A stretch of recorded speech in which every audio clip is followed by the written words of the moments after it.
नमस्कार, मी आशुतोष काळे. The Navratri days सिरीजमध्ये आपले स्वागत आहे.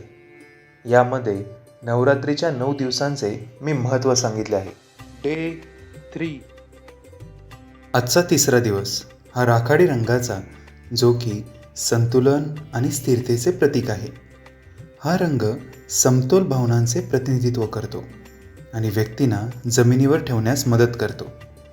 हा रंग ऊर्जा देतो, जे सर्व भक्तांना नवरात्रीच्या उर्वरित उत्सवांसाठी तयार करते. राखाडी रंग दुर्गेच्या दैवी स्त्री शक्तीला आवाहन करण्याचा प्रारंभिक टप्पा दर्शवतो. त्यामुळे आध्यात्मिक प्रवासादरम्यान हळूहळू जागरूक होत आत्मनिरीक्षणाची खोल विचार करण्यासाठी उपयोगी ठरते.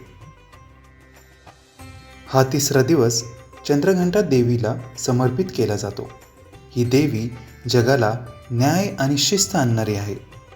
चंद्रघंटा हे नाव तिच्या कपाळाला शोभणाऱ्या अंध्रचंद्राच्या नावावरून ठेवण्यात आले. पार्वती देवीचे विवाहित रूप चंद्रघंटा देवी आहे. या रूपात देवी पार्वती शांत आहे व जे उपासक प्रामाणिक हेतूने तिची प्रार्थना करतात त्यांना मातेकडून आनंद, संपत्ती आणि आरोग्य मिळते. तिच्या कपाळावर चंद्राच्या घंटांचा आवाज नकारात्मकता दूर करतो.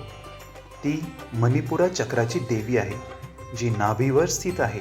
म्हणून नवरात्रीचे दिवस अध्यात्म आणि योगांमध्ये रस असणाऱ्यांसाठी आदर्श आहेत. या देवी सर्वभूतेषु मा चंद्रघंटा रूपेण संस्थिता.